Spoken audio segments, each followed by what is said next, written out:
Besides a simple text block, where you can also add buttons to it, you are also able to add more elements. If we press the right mouse button, you'll also be able to go with a question. A question block allows you to ask a particular question towards your subscriber. If we go to the right and hover over the plus add item, you will see that you will have different types of questions that you can ask. A simple text will be a free input question. You can ask for a particular number, for an email, a particular URL, a phone, a certain date, a certain time or date, a choice, so a multiple choice, location, and you'll also be able to request certain rich media, including images, audio, video files, and regular files. This gives you a lot of options to be able to ask a particular question and also for the user to attach any certain files if you so request. If we go with a regular text, you will see that you will be able to ask your question. Below that, you will be able to save the response of that user inside of any custom field that you have. So let's say we're going to go with the user response in this case. You'll also be able to add answers, so multiple choice answers inside of a text element as well.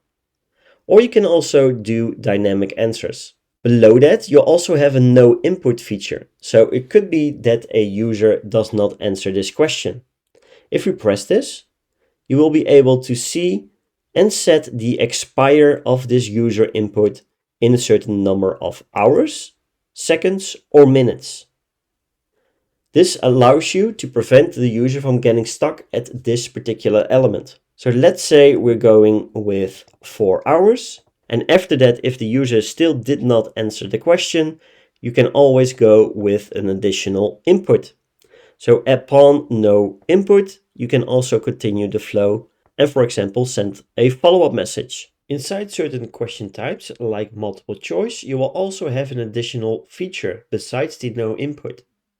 If we go there, and let's delete this question, let's go with add an item and go for choice.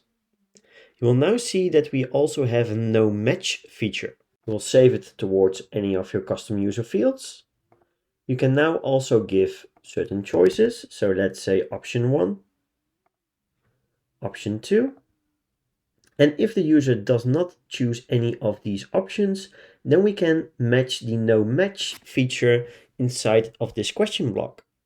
Once pressed, you will be able to set up a retry message. The second part of this no match will be that you can say if the no match happens a second time, or a third, fourth, fifth time, or even the first time, you can attach a certain message to it. So the first time you will get this retry message. If it happens the second time in this case, we can match the no match, just like the no input, to a specific block. And we could say something like, we can also add a regular button and give the options 1 or 2. And this way it is clear for the user to be able to press one of the buttons. But the no match and no input can be directed to any block you want to, and it gives you a good way of continuing after this question block.